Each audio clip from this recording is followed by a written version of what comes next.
The fifth set of college football playoff rankings have been released. Here's a look at the top 12.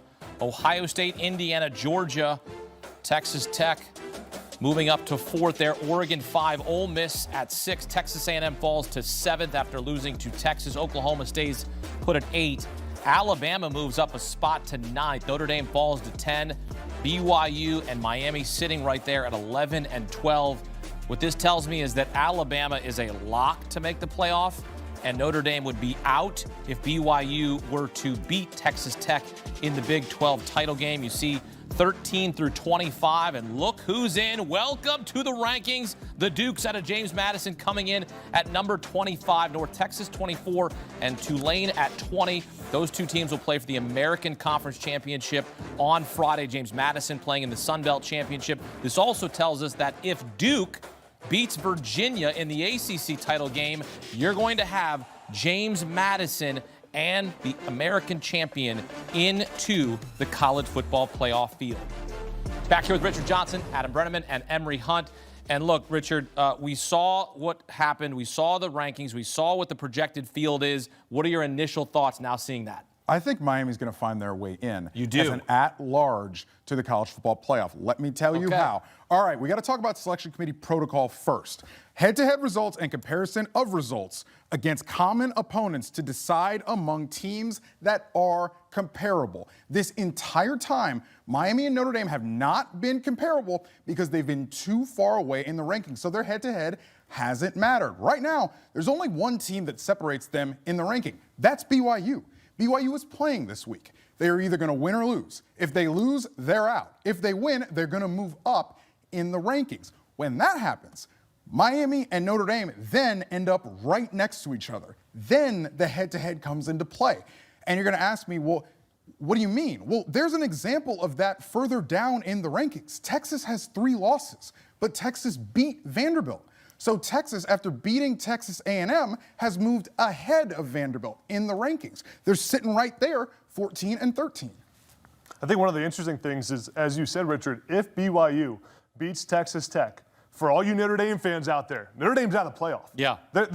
Texas Tech is not going to drop out of the playoff field if they lose. BYU will be in as the conference champ. Texas Tech is in as an at-large bid, or BYU's in as a, or Texas Tech, excuse me, is in as an at-large bid. Correct. Notre Dame is not in the playoff field at that point. And for Notre Dame fans who have been so excited throughout the last few weeks of being in that at-large spot in the committee rankings, despite the start of the season, it could all come crumbling down very quickly. A lot of eyes on that Big 12 game. This is why the G5 got screwed in this situation, because you have 3 teams that are really good. All 3 teams are going to be replacing their head coach. But at the end of the day, it's almost like they've rubber-stamped the AAC, despite James Madison playing their best ball right now because Alonzo Barnett is healthy and ready to go. They're great on defense. They're great on offense. Tulane, they can score. Tulane being ranked ahead of North Texas and JMU is faulty to me because they have 2 of the more egregious losses on their schedule. They lose to Ole Miss. They get blown out by Ole Miss. They get blown out by UTSA. North Texas can score. They average 47 points a game. Mestamaker is outstanding. Their running back, Caleb Hawkins, 6'2", 200 pounds, 1,200 yards rushing, 23 rushing touchdowns, 6.8 yards a carry. James Madison, North Texas should be in the postseason. Tulane, because they're ranked higher, is setting themselves up to go into the postseason. But I just feel like it feels bad for the Sun Belt. As a Sun Belt guy, watching James Madison not have the chance because they just got ranked. They don't have a chance to move up because you have 2 AAC teams ranked ahead of them. Well, James Madison, if they win the Sun Belt and they're ranked higher than the ACC champion, if we presume it to be Duke, they're in. So, look, you need, if you're James Madison, you are rooting hard for the Blue Devils. That's what the situation is, right? Yeah. You need that to happen. Dukes for Duke, right? There you go, Dukes for Duke. That can be the tagline, put that on a T-shirt all week long. Like, just to get a seat here, they're finally in the rankings. That's massive for JMU, right? Like, Duke could go out and beat Virginia. It's a neutral site. It's hard to beat a team twice. Virginia beat Duke by 17 a couple weeks ago, so it's not a lock. It's a 3.5-point spread, Emery. Yeah, but here's the thing. Virginia will beat Duke by double digits. And then James Madison will be out. Yeah. So I can't trust Duke on defense. I'm not so sure about that, by the way. That's only a field goal spread. I am not so sure. They were favored the last time they met, and what happened? I am not so sure that's going to happen. Duke was favored last time they met in a game against Virginia, and they got the doors blown off. Now they're underdogs by the same 3 points. Virginia still would beat the doors off of Duke, in my opinion. So it just messes up. Tulane being ranked 20th is more egregious than anything. I also don't agree with James Madison being ranked 5 spots below the top team in the American. I mean, James Madison has 1 loss to Louisville. Right. Tulane has a loss to UTSA from earlier in the season. I think James Madison's the best group of 5 team, and the committee has him at 25. Yeah, well, we'll see what happens, right? Like, again, they'll be rooting for Duke on Saturday in the ACC championship. There's going to be a lot of fan bases. There's going to be a lot of people that think my school should be in, your school shouldn't be in, Miami and Notre Dame. That's going to be a massive conversation. We got a little bit of clarity, Richard, with Ole Miss. The committee doesn't care that Lane Kiffin is not going to be on the sideline. They will have Charlie Weiss Jr., the offensive coordinator, for their first-round game. So that didn't matter. It looks as if right now they will have a home game in Oxford. Yeah, it does, and I think that's the right call. They're keeping most of the staff at least, and obviously Pete Golding taking over as head coach. I think they made the right call in just not really dealing with that. I think, if anything, that was a scare tactic by Ole Miss to try to leverage Lane Kiffin to stay. Like, oh, you never know what's going to happen. The playoff committee can do whatever. I think Ole Miss was kind of seeding that out a little bit to see if they could try to entice him to stay, and it failed in the end. When you look at this college football playoff field, okay, you got 1 through 4. We now have Texas Tech in at 4, okay? So we set up the situation here, the Big Ten champion. Does the Big Ten champion and the Big Ten loser, do they stay in the top 4 in your estimation? Yeah, no, okay. I think they do. Yeah, okay. Ohio State stays 1, Indiana stays 2. I think the committee has. You think Indiana stays 2? Indiana stays in the top 4. Okay. And gets that first round bye. The committee showed us that the conference title games, if you think about Penn State last year, Penn State loses in the conference title game, doesn't drop after that game at all against Oregon, where they lost, and it wasn't really that close. So I don't see the conference title games having that big of an impact. I think what we see here from a ranking standpoint, from a committee, will be what we have at the end of the conference title game. Just like Alabama staying in the field, I think Ohio State and Indiana both get first-round byes. You agree with that? I actually disagree with that. You do? I think if Indiana loses, and I know people are going to say, well, they beat Oregon on the field. I think Oregon's got a chance to make it in the top 4. I think Oregon can get in the top 4 because I do think that you need to introduce sort of some element of jeopardy to those conference championship games. I'm not saying you take the Big Ten loser out of the field, but I do think the Big Ten championship loser should drop out of the top 4 if they lose that game. And then, funny enough, Oregon sneaks their way back in there. But that loser will have only 1 loss, though. Yes. Right, so how are you going to drop them out of the top 4? To me, let's say Ohio State wins. I don't care if Ohio State or Indiana. Okay, of course I care because I'm an Ohio State fan. Care. But my point is, if I'm looking at this, if I'm looking at it with no bias, the loser of the Big Ten title game falls no further than 4.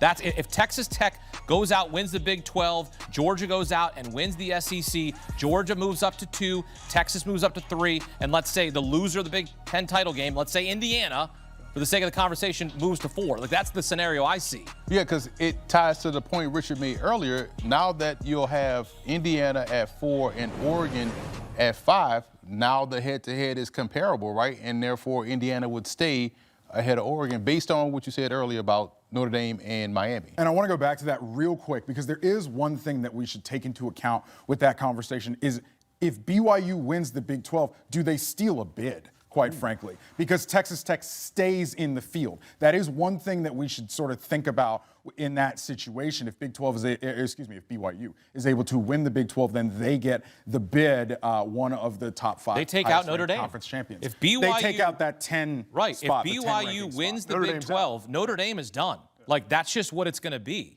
Like, because Notre Dame doesn't play in a conference, and I still think that they value the conference championships. Yeah. And I know that this is a TV show, and you want Jeremiah Love in the playoff field. But guess what? You might get Kalani Sitake. You might get that offense, which is actually pretty fun to watch. I'm not saying it's Jeremiah Love and a high-powered Notre Dame offense, but you might get that, Emory. Well, listen. Now you guys are welcoming me to the party. But Emory, no, if it's a you know TV where I'm going with it. If it's a TV product, then Notre Dame's number 1, Alabama's number 2, Ohio State's number 4. No, that's not no. I'm not going with that. No. What I was holding in the holster. Yep. This is why the 2014 playoff works. Going there. This is why the 2014 I didn't think he was playoff going to works. get there till later in the show. We're not there yet. We're not there yet. In this Okay, model, I'll save that. In this model, Notre Dame is out if BYU wins the Big 12. Full And disclosure. I don't want to sit here and say it's bid thievery because the Big 12 is a Power 4 conference. I get it. It all makes sense. If you win the conference championship, you got to be in, right? Yeah. But this is why, because when we're looking at the postseason, you have Notre Dame should be in the postseason, right? Miami makes a case for a postseason. Texas playing great right now, should be in the post. Vanderbilt would be fun to watch postseason, but this is why I've always been 10 auto bids for the conference champ, 14 at-large bids, and we don't cut off week 0, make week 0 week 1, and take a game away. Let's do it. The FCS does it, D2 does it, D3 does it, so let's do it when at you the FBS run level. for commissioner of the NCAA. That's the first day. You do that. You're dressed like a commissioner right There we now. go. agree. He get it. Right, I get it too. When you run for commissioner, you can change the coaching date so they hire coaches after the season's over, like the NFL. Facts. We can make all these kind of changes, but this is what we're afforded right now. It's a 12-team playoff. We're in year 2. This is what it's going to look like. If you have, like, my thing here is we now see that Alabama is a lock. And you're going to tell me that Alabama losing to Georgia, right? Let's say Alabama loses to Georgia. That's going to be our first 3-loss team into the field. But 3 losses because they played in the Correct. conference championship game. Correct. Right. The way I view conference championship games and the way I think the committee should view them is that a win in the championship game can help you, but it cannot hurt you. And that's what they've said. They've said we will not penalize you for losing your It should not conference title game. penalize Alabama. Indiana should not get penalized and not get a first-round bye if they lose to Ohio State in the Big Ten championship game. And all the talk is about, well, then the Ohio State-Indiana, how is the game even meaningful? Listen.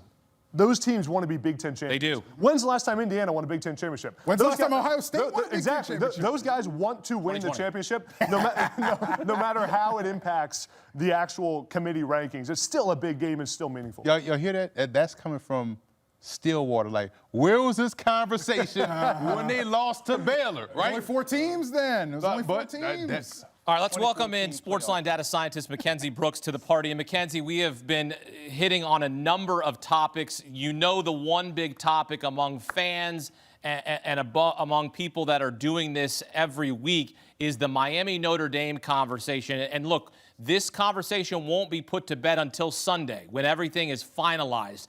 Is there a scenario where you still see Miami getting in at this point? No.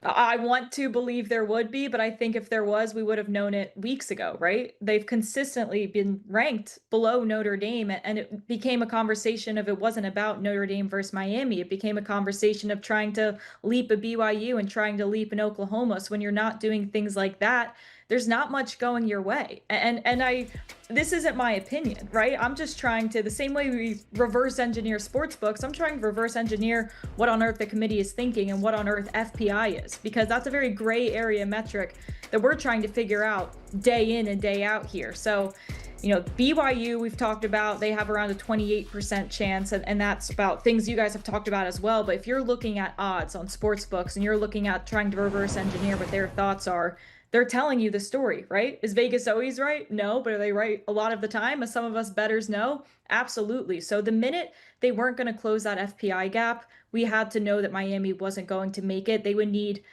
a lot of things to go their way. We give it around a 5% chance. That includes JMU losing. That includes Duke losing as well. BYU still definitely has to lose to Texas Tech. The minute BYU wins, Miami's definitely toast. So again, the way odds makers have it and the way they're shifting the odds, it seems like they probably need another 6-leg parlay to go their way, and I do not see that being the case. Are you betting on BYU to beat Texas Tech in the Big 12 title game? And if so, then Notre Dame is out in your, not only your model, but in just talking and the narrative in and of itself. Yeah, and that's a valid thought to have. And we've been tracking odds makers and sports books throughout the Saturday slate was a really, really important time. And you saw Notre Dame go from minus 4,000 to minus 2,000 to only minus 400. Now they're minus 350. So that's the committee and odds makers, all of us doing this for only the second year, trying to realize, oh, maybe they aren't 100% a lock. And you're right. If BYU does win that game, there has to be room for them and Texas Tech, and it would be Notre Dame out. So now you have to think about Miami not only has Notre Dame ahead of them, they also have a hypothetical BYU ahead of them as well, which makes this a very, very tough conversation for them. And the reason their odds are so high to make it. Alabama moving up to 9, Mackenzie. Does that tell you that the Tide are a lock for the field regardless of the result on Saturday in Atlanta? It does, because we were, I don't want to say hoping, but we were curious to see if they were dinged for the way that they have been playing and the way they played versus Auburn. We were also curious to see if Oklahoma got dinged as well, the way they played versus LSU, because that was more so Miami's hope of getting in the playoff than it was beating Notre Dame in that race. So the way that they are priced, the way that they are in this ranking makes us think it's going to be them. You guys were mentioning it earlier. Adam was mentioning it earlier. The committee says playing in this conference championship should not change anything, right? They also say that teams who aren't playing in conference championship weekend, they shouldn't be moving at all. But if you see Alabama, as you guys mentioned, hypothetically get killed by the Georgia Bulldogs, it's hard to believe that that Oklahoma win that they have over Alabama remains looking as good as it does. So that's just going to be an indicator overall for years to come what these conference championships really mean. If they're going to stick to their word of it doesn't mean anything, quote unquote, if you lose. Mackenzie Brooks here with us on CBS Sports HQ. Mackenzie, thanks for your insight and your perspective as we look ahead to Selection Sunday, and she will provide plenty of content when Selection Sunday, noon Eastern time. Look, you heard what she said about Alabama, and Adam, you brought something up, the eye test. If Alabama gets crushed by Georgia in the SEC title game, and the committee is saying, okay, well, we're not going to penalize you for the result. But then if you're Miami and you go, well, hold on a second. If you're looking at us for an eye test, aren't we better than Alabama? They just got run out of the building, or it's a boat raced by the Georgia Bulldogs. You're telling me there's not a spot at the table for us? Yeah, I was telling Emery before we went on the show, my criteria is 3 touchdowns or less they have to lose by. Okay. If you lose by 21 points or less, I don't think they're impacted. So 20 were good. 20 were good. 20 were good. I mean, I really think it would have to be an absolute butt-whooping in order for them to fall out like 30 to 40 points, which isn't going to happen. Yeah. Okay. All right. I do want to settle one thing because we haven't given a ton of love here. We kind of talked about it a little bit, but massive implications in the group of five. The American Championship is Friday night. North Texas against Tulane. Both coaches have already accepted jobs at other schools. North Texas head coach Eric Morris hired at Oklahoma State. Tulane head coach John Summerall, of course, the new head coach at Florida. So both coaches on their way out, both trying to get their current teams into the playoff. Emery, look, you know these schools. You know how good North Texas is. Their offense is one of the best in the country, lead the nation in FBS in terms of total yards. Who are you picking in that game? Because the winner of that is getting into the playoff. I've seen Tulane get blown out twice. I've only seen North Texas get blown out once to South Florida, right? So I will take North Texas. I like those odds, 2-1. And here's the thing. When you look at North Texas and how they play, it what really impressed me the most was their defensive effort versus Army, versus Navy, and what they've done the rest of the way, knowing they had that target on their back. We've seen numerous teams in the American this year have that chance to be the team and lose the next week. We saw it with Memphis. They couldn't handle success. We saw it with Navy. Couldn't handle success. We've seen it with Tulane. Couldn't handle success twice. And we only saw it once with North Texas, but we've seen them stay strong the rest of the way. So for me, I would say North Texas wins that ball game. Has Emery ever been happier? We may get 2 group of 5 teams. I'm ecstatic right now. He seems so excited. Now he likes 12 teams. But listen, I'm with you, Emery. I called a Tulane game and a North Texas game on CBS Sports Network this year, and this North Texas offense is electric. It's awesome. I mean, Drew Mestemaker, Wyatt Young, their wide receiver, Hawkins, their running back. I don't see Tulane stopping them. I think North Texas gets in the playoff. Yeah, I agree with that. And I think Mestemaker is just so good as a passer right now. He's incredible, an incredible player. Incredible for North Texas to have him while they do. And it's interesting, if you handle yourself in a certain way, if you don't send your wife and kid on an all-expenses-paid tour around the Southeast, then they will let you coach your team through the conference championship game and the college football playoff. There's a path to coach your team in the college football playoff in the postseason. Not for Lane Kiffin, but for the other 3 coaches that are sitting there as coaches of a group of 5 teams that are moving on. So we could potentially see that American champion as the 11th seed, right? So yeah, as how it shakes, yes. So they would be playing the 6th seed right now, and that would be Ole Miss. So they're going to Oxford to face that offense. So if it's North Texas and Ole Miss, that's 2 pretty dynamic offenses matching up in Oxford. Oh, yeah, I'll take that. And you're lucky Pete Golding's your head coach, because you're going to need all the defense you can get in that game if Drew Messemaker is coming to town. That guy can play. All right, well, we'll see how it all shakes out. Conference championship weekend is upon us, and major implications in this coming games this week on Friday and Saturday. As you see, the group of 5. Best chance to make the CFP is North Texas at 55%. And I like what Richard said.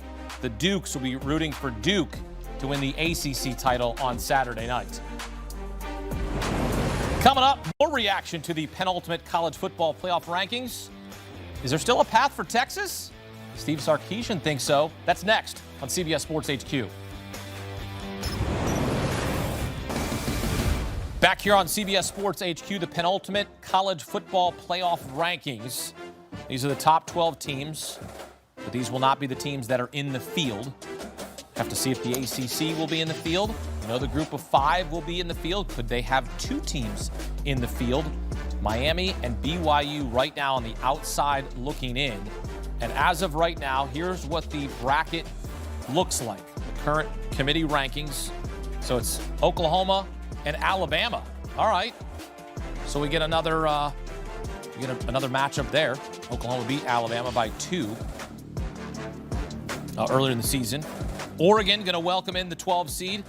The 11 seed could perhaps be the group of 5 champion, visiting Ole Miss. Notre Dame and Texas A&M. Hey, didn't they play each other earlier in the season? Yes, they did. They played an absolute barn burner, and it was a game that Notre Dame lost by 1. And it was a thrilling game, and we could get a rematch in the first round. That game would be in College Station.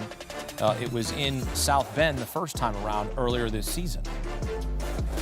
All right, back here with Richard Johnson, Adam Brenneman, Emery Hunt. And look, the big brands here might be left out. Texas, 3 losses, but they have a path. At least that's what the committee tells us. They come in at 13, up 3 spots. They take down previously undefeated Texas A&M. They scheduled Ohio State week 1. Maybe they shouldn't have done that. Sorry about that for you. But they also shouldn't have lost to Florida. That's the path, right? You shouldn't have lost to Florida Road. You shouldn't beat Ohio State Lane. Like those are that's you shouldn't have lost by 25 points to Georgia. Thank you. So those are the reasons why Texas is on the outside looking in. And even though they're playing their best ball now, granted, that's a little bit inflated because of Arkansas right there with their defense. That's a little bit inflated because of Mississippi State, but they had to come back in that ball game. And Vanderbilt, they were beating Vanderbilt soundly. Vanderbilt came back with points-wise to cover. But the A&M game is impressive, but the Georgia game sitting right there as a reminder of why Texas is going to be on the outside. I would have been willing to overlook the Florida loss had they beaten Georgia, or vice versa. They won Georgia or won Florida and lost to Georgia, fine. But the third loss being what it was, it's hard to keep Texas. Texas is the team that you would love to see a path to be in the playoff because, honestly, as a guy who loves football, the way Texas is playing right now, that win against A&M was one of, if not the best win of the year in college football. The fact that there's no path for them to be in is disappointing if you're a Texas fan. I mean, after watching that game, I tweeted it. I was like, Texas has to be in the playoff. Then I go back and look, and there's not a path to get in. Like, who's leaving the playoff? It's honestly a case for expanding the playoff. But the other thing about Texas is there were some close losses in there as well. It almost lost to Kentucky, almost lost to Mississippi State. There were opportunities for Texas to make a better case. And you mentioned the Georgia score. If that's a 1-score game, maybe this is a different conversation, but lose by 25 points. Yeah, it's not just the 3 losses. It's the game control against Kentucky, the game control against Mississippi State, having to go to overtime. These are qualifications. These are measurements the committee looks at. Game control, as much as you want to argue with it, that's part of what they look at. Emery's point is great. Alabama has the worst loss of any of these teams, right? To Florida State, week 1 by 2 scores. But Texas has that extra loss. It's not just the Florida loss that you're holding them to. It's the way the Georgia loss ends up looking final score. When you put those two things together, it's just too much. And I do not want to hear from Steve Sarkisian that, oh, well, we may not schedule a team like Ohio State again. Do you really want us to do that?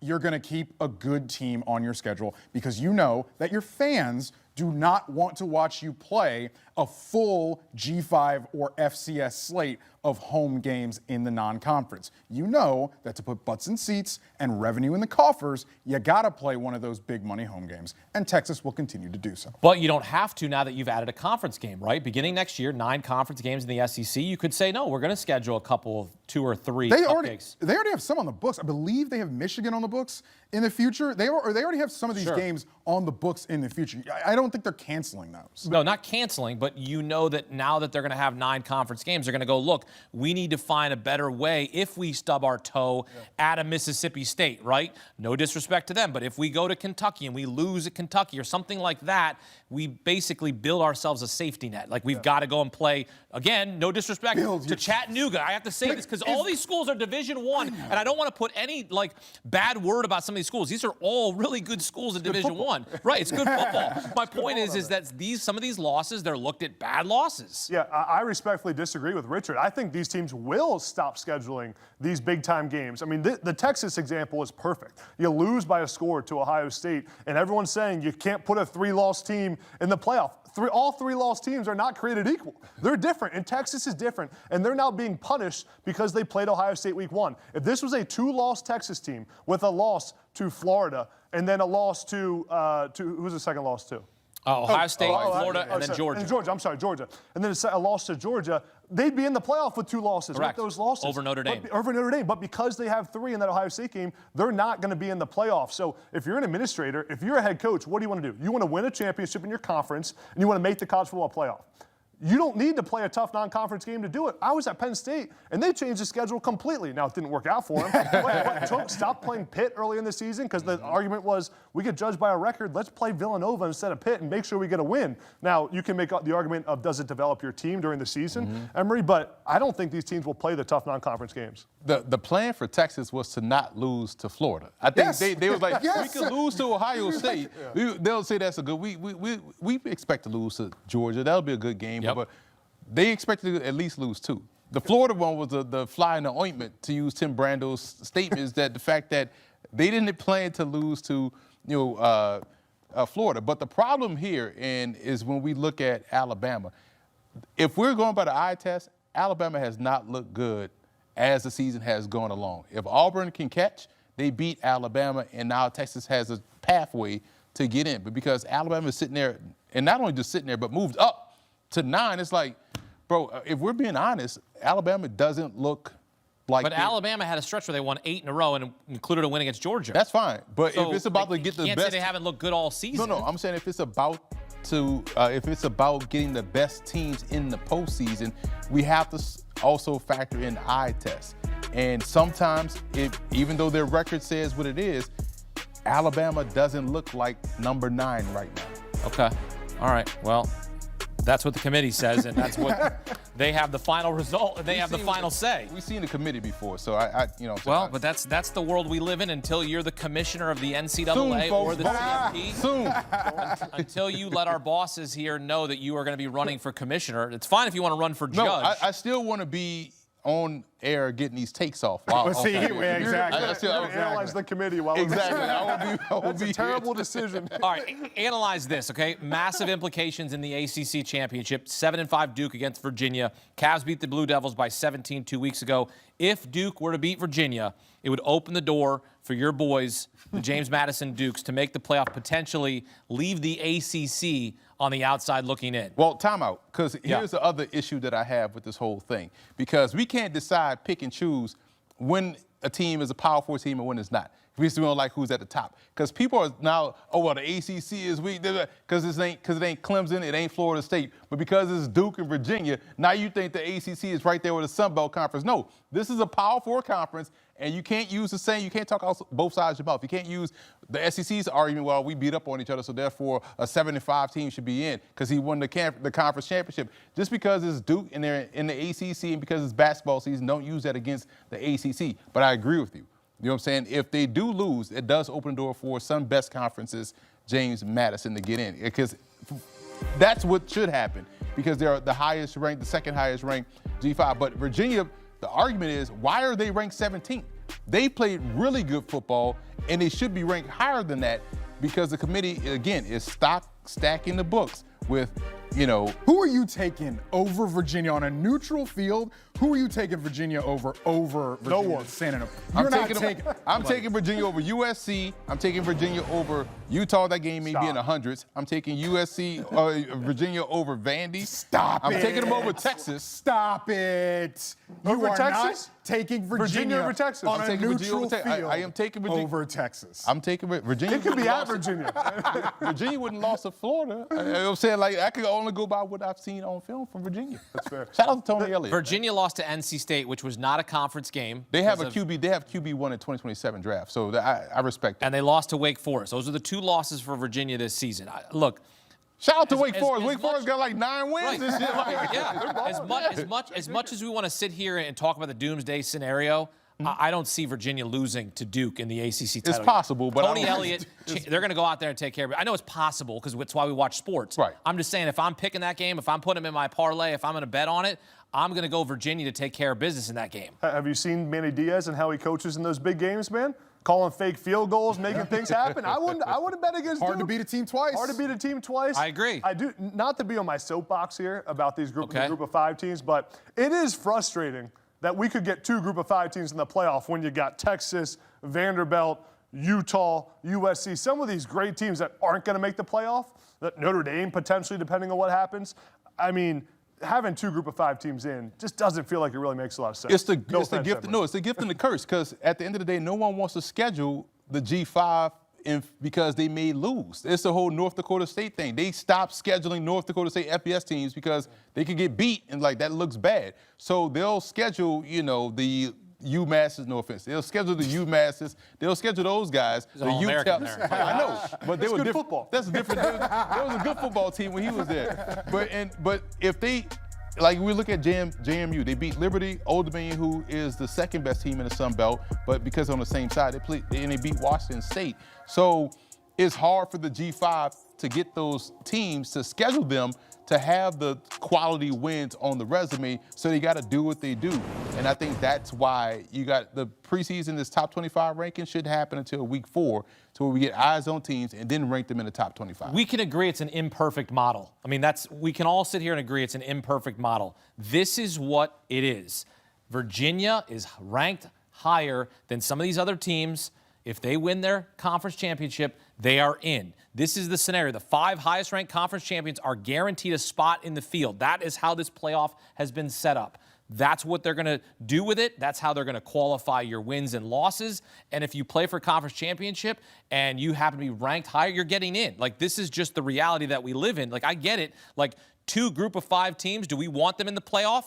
Emory would say yes. Others would say, what the heck? JMU's into the playoff, but Texas isn't? People they love March Madness for that reason alone. Correct. But not in football. But all of a sudden, we don't want that in football, though. Exactly. Because there's 68 teams in the NCAA tournament. Right, but in football, we don't like Cinderellas. We don't like group of 5 teams. Adam, you made a great point earlier about conference championships mattering. Conference championships matter, and conference champions should be rewarded. And that's one of the best things about this college football playoff system. I'm sorry to Texas that you lost to Florida and Georgia by 25 points.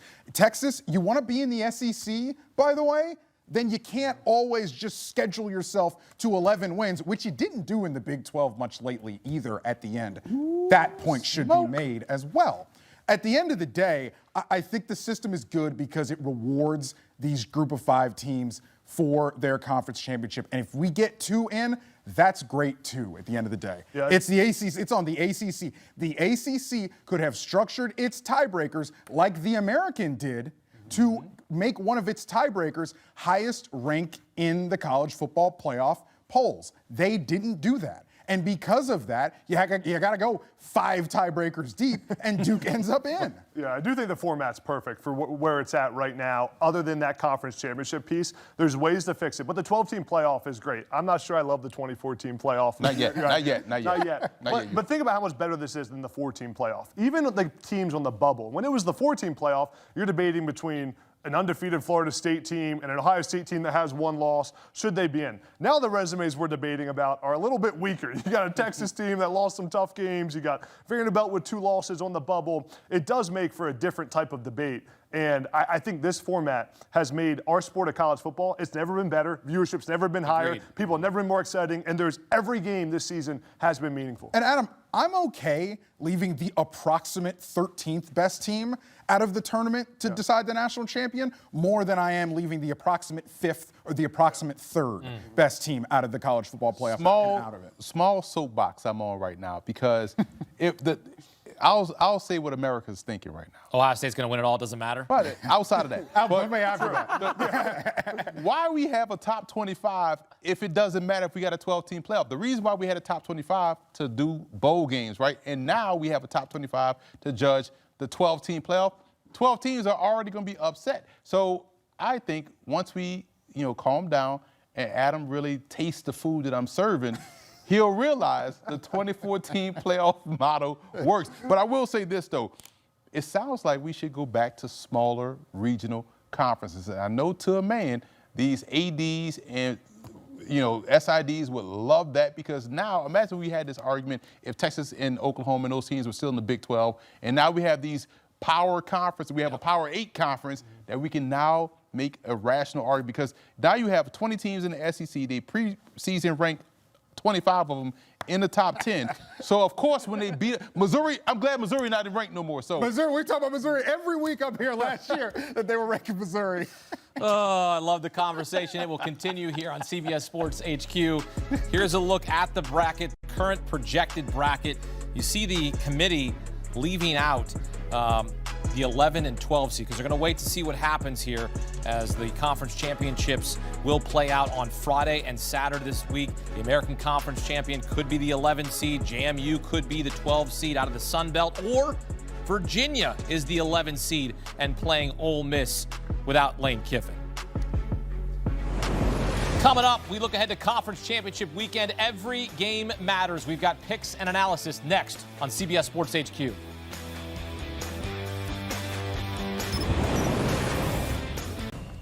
Every game matters. Conference championship weekend is upon us. It's 1 versus 2 for the Big Ten championship on Saturday. Ohio State against Indiana. In the SEC title game, Georgia against Alabama. Crimson Tide beat the Dogs by 3 points in September. We've got another regular season rematch for the Big 12 title. Texas Tech beat BYU 29-7 in early November. And 7-5 Duke finds itself in the ACC championship against Virginia. Another regular season rematch here. Cavaliers beat the Blue Devils by 17 in mid-November. All right, back here with Richard Johnson, Adam Brenneman, and Emery Hunt. Start with the Big Ten title game, Ohio State against Indiana in the Hoosiers' backyard. The Buckeyes have won 30 straight against the Hoosiers. Last time Ohio State lost to Indiana was in 1988. Kurt Signetti would say something quip like, our team wasn't alive in 1988. Ohio State is a 4.5-point favorite in Indianapolis. Adam, there's a lot on the line, okay? It's for the number 1 overall seed, it's for the Big Ten championship, and it's for the Heisman Trophy.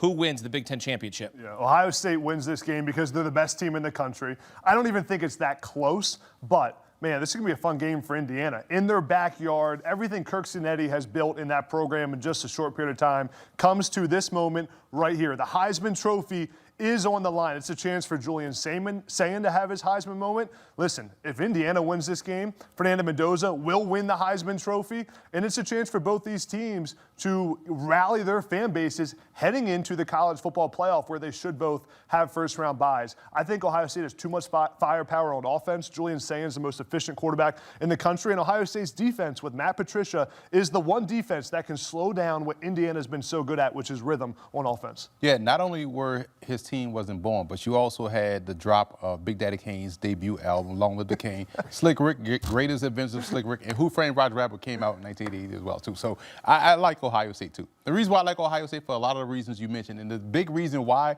I think the spread right here is a tip of the cap to Indiana, how well they're playing, how good of a football team they are this season on defense at quarterback, and how they're playing collectively. But when we look at Ohio State's defense and what they can do pressure-wise from just how they align themselves in the secondary, how they could take the ball away. Bo Jackson starting to emerge now as a significant runner that could keep the chains moving. I like how Julian Sayin has gotten significantly better each and every week because they're not hiding him anymore. He's now an asset and not a guy they're trying to protect.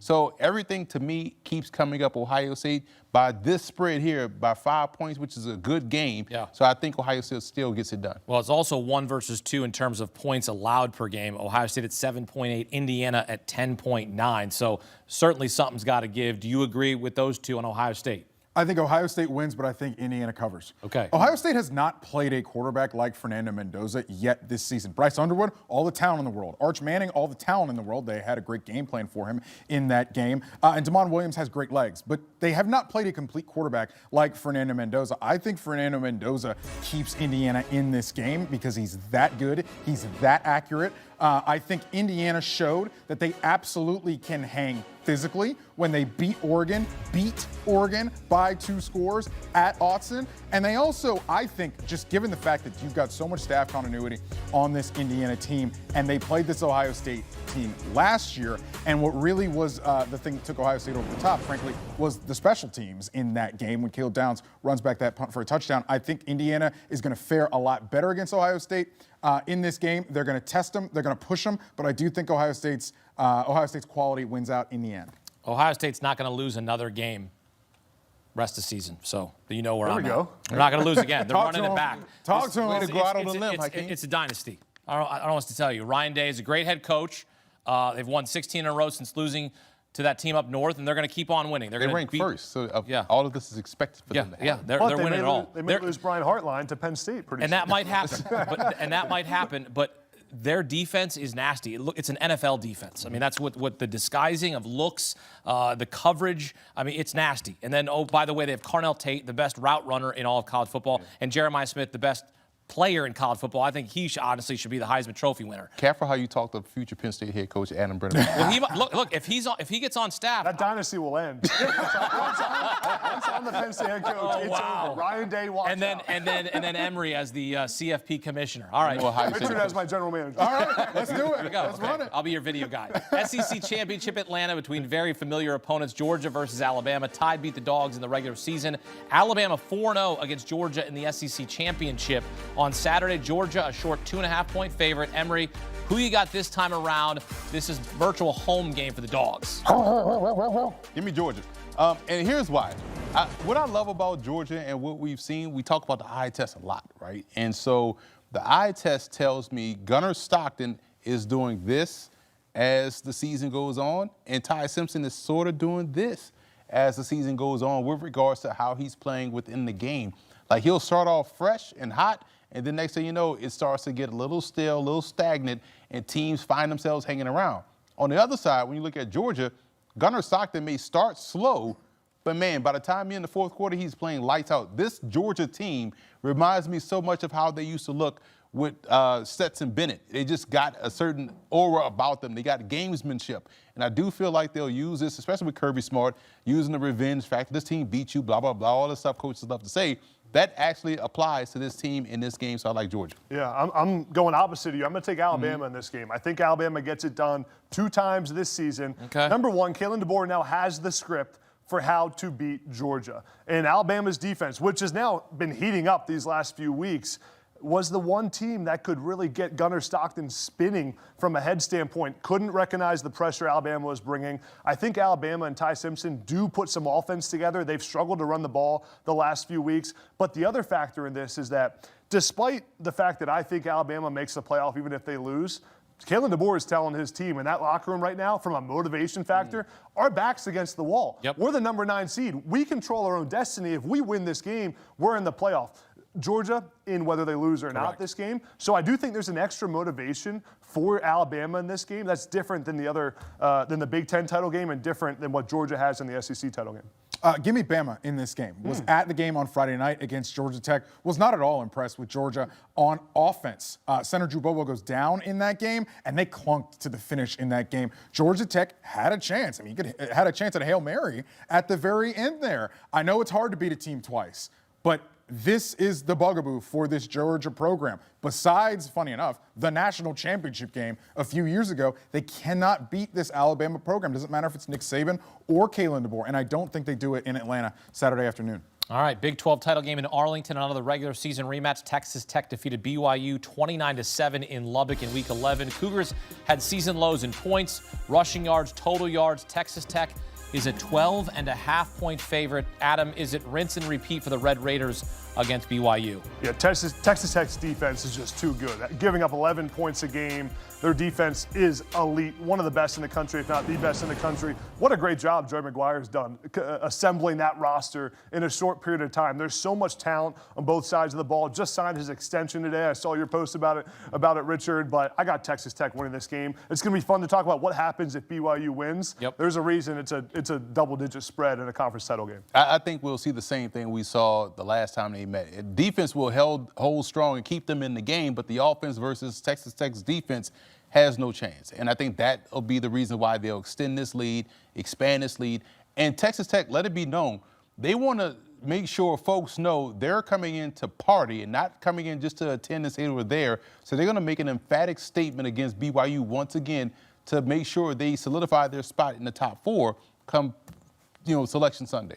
I know nobody likes the bye. Everybody says, I don't want the bye. I think Texas Tech wants the bye.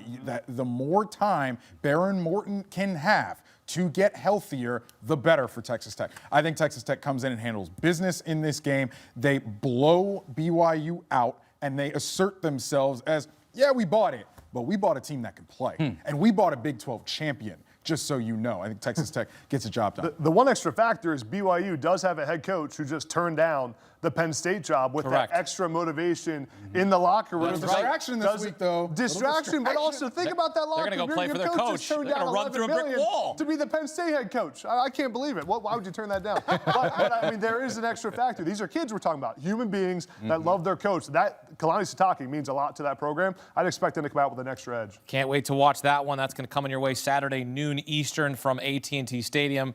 Big 12 championship, Texas Tech, a 12.5-point favorite against BYU. Richard Johnson, Emery Hunt, Adam Brenneman here on CBS Sports HQ. And coming up on Friday, the Conference USA Championship on CBS Sports Network. Kennesaw State clashing with Jacksonville State at 7 p.m. Eastern.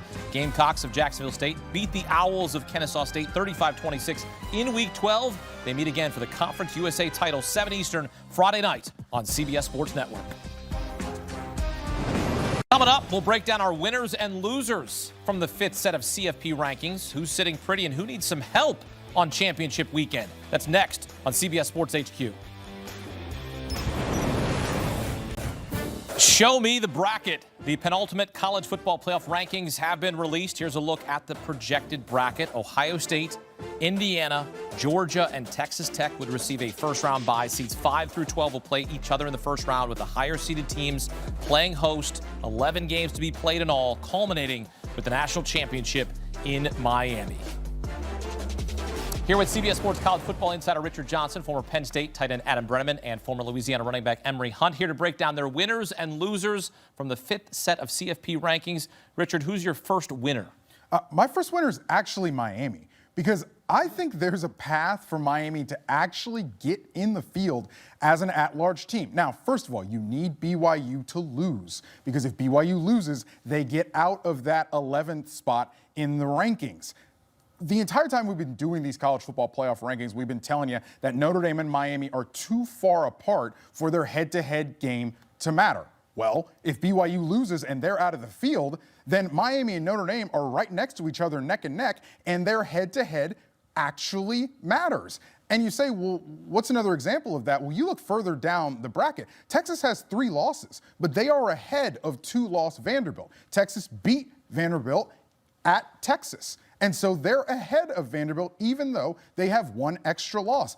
I know it seems far-fetched, and for weeks I thought it wasn't actually going to happen, but I think Miami's got a path here, guys. Yeah, my biggest winner today is Ole Miss. I was curious to see where the Ole Miss-Texas A&M situation would end up, and Ole Miss ends up ranked 6 in front of the number 7 ranked Texas A&M, which means as the 6th seed, their first round game would be against the number 11 seed, which will end up being the ACC champ, which is a weak conference, or the second or the first group of 5 team that makes the playoff. So if you're ranked 7th instead of 6th, that means you got to play the number 10 seed, which right now would be Notre Dame. That's a big difference in a matchup between playing Virginia or playing Tulane versus playing Notre Dame. So Ole Miss lucked out a bunch here, being ranked ahead of Texas A&M after that Texas A&M loss to Texas. My first winner, I agree with Richard. I'm going with Miami because of all the things that you talked about. And if we're just being completely honest on how Miami is playing, they're looking better. And I think because of what we saw against Pitt and how that defense came out, first play was a sack, and then they just got a sack on 3rd down. They look like how they were supposed to look all season long. And because they're right there butting up against Notre Dame, and BYU, unfortunately, is a placeholder in this thing, and now you put them right next to each other, it screams Miami has a chance to get into this thing because of how they played down the stretch. I'm telling you right now, Alabama, you said a 3-touchdown loss. Texas Tech, 3-touchdown win over BYU. Get them in there. Get Miami in, right? I mean, because you can see teams that are idle, they can move in the bracket. Let's remind everybody, the committee has said that. An idle team not playing this week can have some movement. They're going to be watching just like you and I to wait and see their fate come Selection Sunday. Okay, Richard, give us another big winner from the penultimate rankings here. Has to be the group of 5. Yeah. The group of 5 can get 2 teams in this thing if Duke wins the ACC championship. It's only a 3-point spread. It's not far-fetched at all that Duke can win that game, and we get 2 G5 teams in the bracket. And I think that's good for the sport, that we're rewarding those conference champions with a path in. And you've got 3 group of 5 teams ranked this week, the 3 teams that really matter as far as the group of 5 race in North Texas, Tulane, and James Madison. I will say, to back you up, the Fighting Haley Suttons. I'll go North Texas. Shout out to Haley. Shout out to Haley. Outstanding soccer player for North Texas. And the reason why North Texas is my biggest winner because they have a direct path to get to the postseason. I think they'll beat Tulane. I think they're the better team than Tulane. And because they are ranked ahead of James Madison, they have a chance to really go out there and punch their ticket legitimately to go to the postseason. Yeah, I'm going to go with Alabama as the big winner this week, coming in at number 9 on the rankings. That tells me if Alabama loses the SEC championship game, they're still going to make the playoff. Now, we talked about it. If they lose by 3 touchdowns, what happens? That's not going to happen. Alabama is in the playoff based on the rankings that we got today. It's a big win. You got to have a sigh of relief if you're Kalen DeBoer. Yeah, I think that's what exactly the committee's telling us is that Alabama is a lock regardless of the result in the SEC title game. Okay, let's turn our attention to the losers here in the penultimate rankings. Who stood out to you? Who disappointed? Who got maybe an unfair shake, if you will? Well, if the G5 is the winner, then the ACC, obviously, is the loser. It's not an unfair shake that the ACC is getting, by the way. The ACC did it to themselves. If the ACC wanted to, it could have done what the American Conference did, which is put in their tie-breaking protocol one of the tiebreakers being college football playoff poll ranking. Well, they didn't do that. And so you have all these different tiebreakers, and you get down to tiebreaker 4, and Duke finds their way in to the conference championship game. And then you have a situation where if Duke wins the ACC, they're not getting the college football playoff because you see that James Madison is ranked, if they win, they're in, over Duke if those are the last of the 5 conference champions. I think James Madison gets in over Duke. So James Madison could be a winner. Right? Theoretically. You see it differently? You know I'm a Sun Belt guy. I know. But James Madison has to be a loser in this because they are ranked 25th. Now, the kudos and everything out there, they're ranked great. That's fine. That's awesome. But why did it take 14 weeks for them to get ranked? They should have been ranked 6 weeks ago. And so because they're ranked now with no chance to move up because you have 2 American teams playing each other for the title, for the conference championship, they're in a bad spot. There's no more ties in college football. There's no shot for James Madison to jump both North Texas and or Tulane. So I think James Madison, despite getting ranked, are the biggest loser. I think I appreciate what you say, But JMU finally has a seat at the table right now. They have a path. Weeks ago, months ago, years ago, they never had a path. Now they're sitting in a position where if Duke does them a favor, the Dukes are in. If they stop preseason ranking SEC teams in the top 10, then they would have seen that last year JMU beat the doors off ACC North Carolina by like 30 points. You know what you always say to me? Let me say the quiet part out loud. Correct. You always say that to me.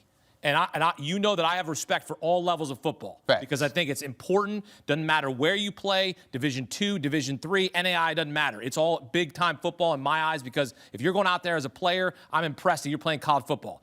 That being said, we know that the Sun Belt is a lesser conference when it's looked at among all the other conferences. This season. Right. It should be a season-to-season basis. Right. But in this situation, you have to at least say, hey, JMU has a shot. Yeah, I don't want to be at the party. I want to be in the party. I get it. I get it. But I'd be happy if I was Let's talk about JMU. some big boy football in the SEC. Why you gotta be like that? Listen. My biggest loser today is Vanderbilt. I was excited to see where Vanderbilt fell in the rankings. I've been getting emails all week from the Vanderbilt media department about why Vanderbilt should be in the college football playoff. It's like their resume, and it's good information.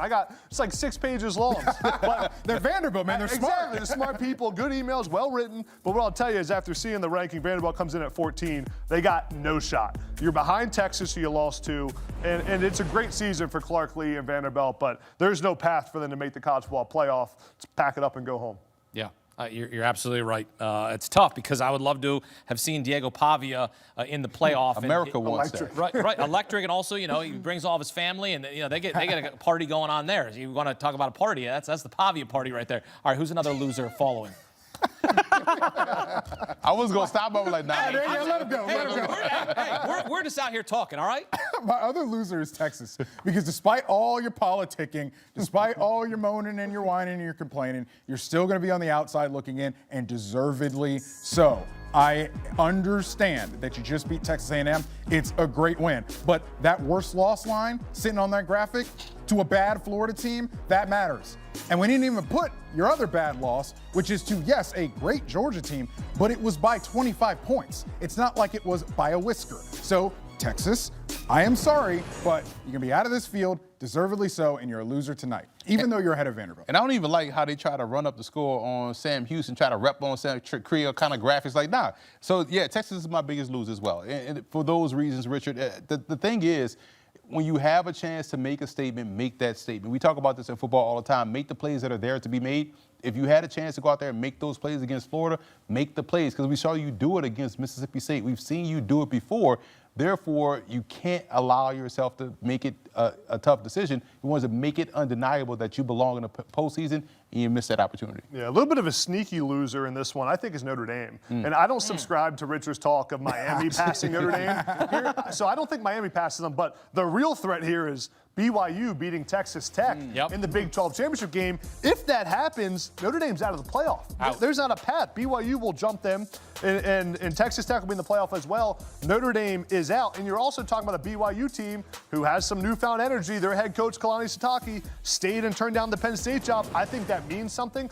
I'm picking Texas Tech to win the game, but if you're Notre Dame and you're one of the millions of Notre Dame fans, you're watching that Big 12 championship game scared, just hoping BYU doesn't win.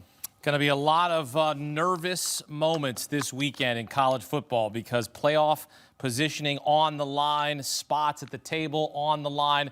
3 winners here with me, Richard Johnson, Adam Brenneman, and Emery Hunt. The final rankings will be released on Sunday afternoon when the 12-team playoff field will be set. We'll have complete coverage here on HQ as you take a look at the projected bracket right now, but it could get shuffled this weekend come conference championship weekend.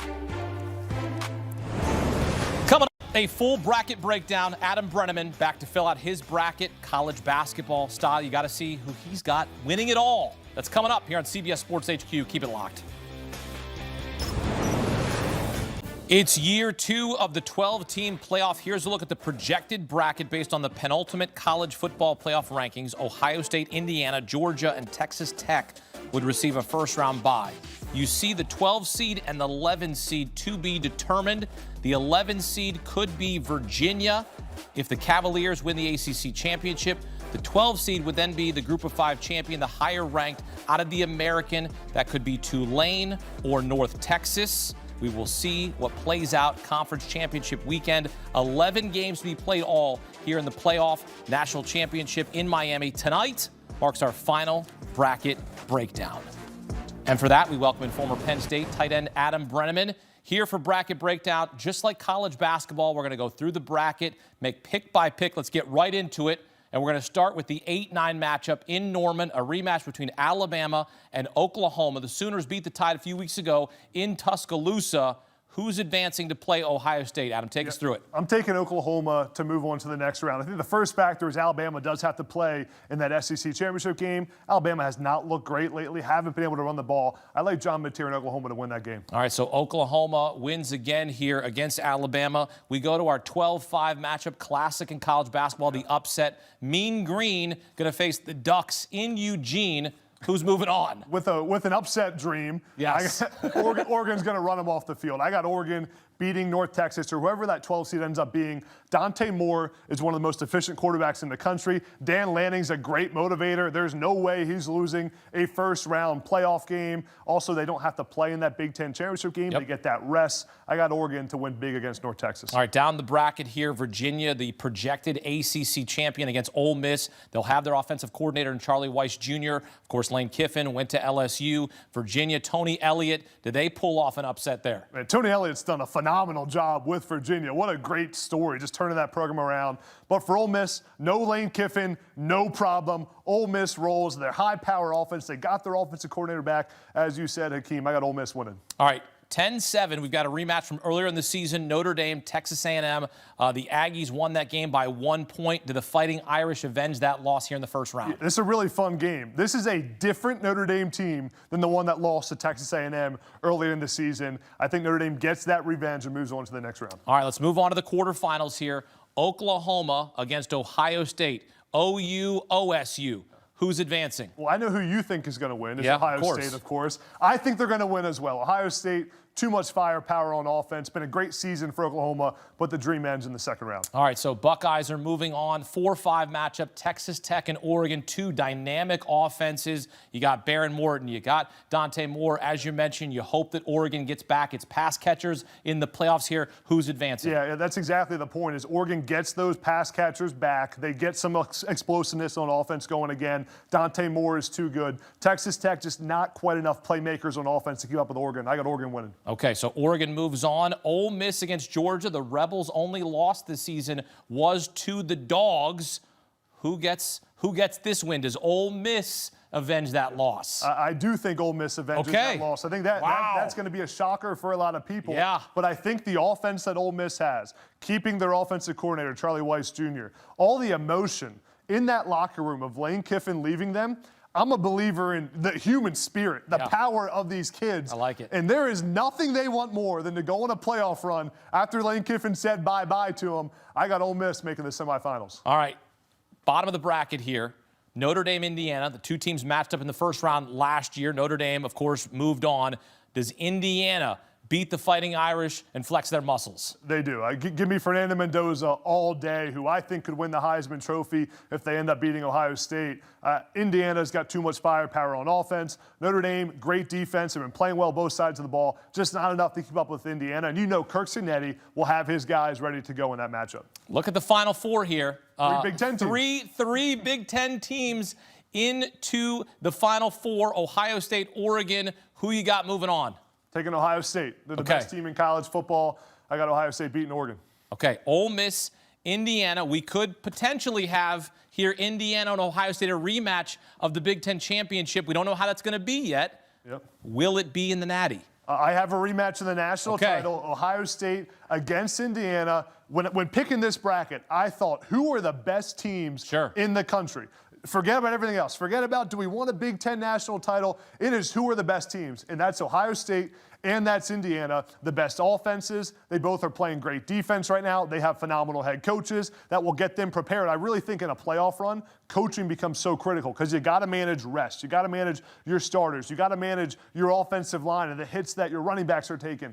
These two head coaches, Ryan Day and Kirk Cinetti, know how to manage their programs. They both have phenomenal quarterbacks, maybe the best two in the country. I think we got a national title matchup of the Big Ten. So, before you pick who wins the Natty, who wins the Big Ten title? I have Ohio State winning the Big Ten title. Do they win the national championship and make it 2 in a row against Indiana and back-to-back? Drum rolls, please. Here we go. Ohio State wins the national championship game and the Big Ten title. This Ohio State team, after what I saw against Michigan, they are the best team in college football. The way they ran the ball and dominated the line of scrimmage, they played Michigan's game better than Michigan. And then the explosiveness. Julian Sayin is the most efficient quarterback in the country right now. Then we didn't even talk about defense yet. Nope. How about Matt Patricia and the Ohio State defense and Caleb Downs and all the playmakers they have? I don't see anyone beating Ohio State the rest of the season. Either do I. Either do I, Adam. Thank you for being here. Yeah. Thank you for being here because I appreciate you. Just real quickly here, for Ohio State and Indiana in that national championship, will we have the Heisman Trophy winner in that national championship game? Yeah, whoever wins the Big Ten championship game will be the Heisman Trophy winner. I think it ends up being Julian Sayin, the kind of season he's had, as I mentioned, the efficiency, taking care of the football, distributing to his playmakers. And listen, if Indiana were to win that game, I think we'll still end up with this similar result with Ohio State winning the title, but Fernando Mendoza would win the Heisman Trophy. Adam Brenneman saying it. Julian Sayin, Ohio State. That was good. Back-to-back national champions. OH. We can shout it. Here's a look at the odds to win the national championship.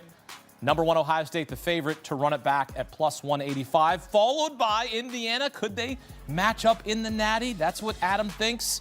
The Hoosiers are chasing their first football title in school history. The last school to win back-to-back Natties was Georgia in 2021 and 2022.